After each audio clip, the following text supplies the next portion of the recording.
Hi friends, welcome to my channel Nisha Krishnan. ഇന്ന് നമ്മൾ സംസാരിക്കാൻ പോകുന്നത് ഫോർഗിവ്നെസ്സിനെ കുറിച്ചിട്ടാണ്. ഫോർഗിവ്നെസ് എന്ന് പറഞ്ഞാൽ മറ്റുള്ളവർക്ക് മാപ്പ് കൊടുക്കുക എന്നുള്ളതാണ്. അതായത് നമ്മൾ സ്വയം മറ്റുള്ളവർക്കും മാപ്പ് കൊടുക്കുക. ഇത് എന്തിനാന്ന് വെച്ച് കഴിഞ്ഞാൽ നമ്മുടെ ഉള്ളിലുള്ള കല്ല് പോലെ കിടക്കുന്ന ഇമോഷൻസൊക്കെ നമുക്ക് മാറിക്കിട്ടാനാണ്. നമ്മൾ ഇത് പ്രാക്ടീസ് ചെയ്യുകയാണെന്ന് വെച്ചാൽ നമുക്ക് നമ്മുടെ മൈൻഡിൻ്റെ ഭാരം കുറയ്ക്കാൻ സാധിക്കും.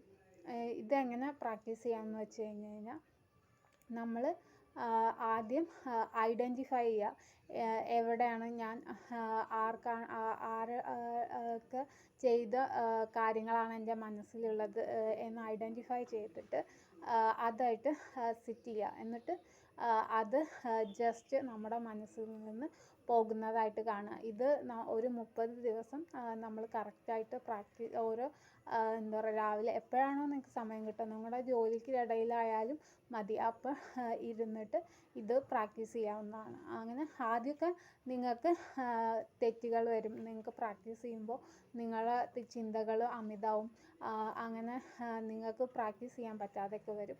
പക്ഷേ നിങ്ങൾ കൂടുതൽ പ്രാക്ടീസ് ചെയ്യുമ്പോൾ ഇത് ശരിയായിട്ട് വരും. അപ്പോൾ എന്താ പറയുക, മറ്റുള്ളവർക്ക് ഞാൻ മാപ്പ് കൊടുക്കുന്നു എന്നുള്ളത് മനസ്സിൽ കണ്ടിട്ട്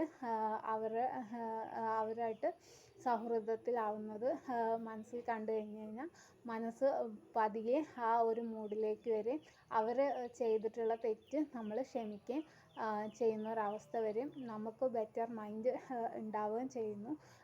സോ എല്ലാവരും ഇത് പ്രാക്ടീസ് ചെയ്യാം.